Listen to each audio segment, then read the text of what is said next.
نحمده ونصلي على رسوله الكريم اما بعد فاعوذ باللہ من الشیطان الرجیم بسم اللہ الرحمن الرحیم۔ ابو سفیان جو کہ مشرکین مکہ میں سے تھا، مکہ کا سردار تھا، یہ بہت بڑا تاجر تھا، اس کا مال تجارت والا مال شام کی طرف جایا کرتا تھا۔ ابو سفیان ایک مرتبہ آپ صلی اللہ علیہ وسلم کے حالات کا جائزہ لینے کے لیے صحابہ اکرام رضی اللہ تعالیٰ عنہ کے پاس گیا۔ چاروں طرف نے صحابہ اکرام رضی اللہ تعالیٰ عنہ نے آپ صلی اللہ علیہ وسلم کو گھیرا ہوا ہے۔ آپ صلی اللہ علیہ وسلم جب کہیں لعاب دہن پھینکتے ہیں تو صحابہ اکرام رضی اللہ تعالیٰ عنہ انہیں ہاتھوں میں لے کر اپنے چہرے پہ ملنا شروع کر دیتے ہیں۔ کہیں ابو سفیان دیکھتا ہے آپ صلی اللہ علیہ وسلم کا جو وضو کا پانی بچا ہوا ہے صحابہ اکرام رضی اللہ تعالیٰ عنہ کہیں وہ استعمال کرنا شروع کر دیتے ہیں۔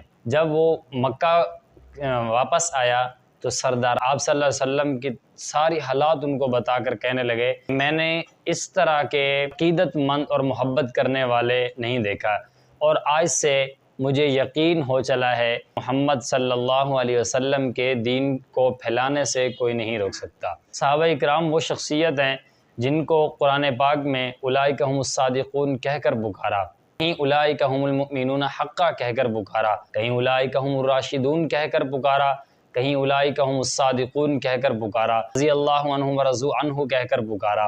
یہ میرے صحابہ اکرام رضی اللہ تعالیٰ عنہ، اللہ تعالیٰ بھی صحابہ اکرام سے محبت فرماتے تھے۔ اگر کسی بھی صحابی آپ کے دل میں بغض ہے تو بالکل آپ مسلمان نہیں ہو سکتے۔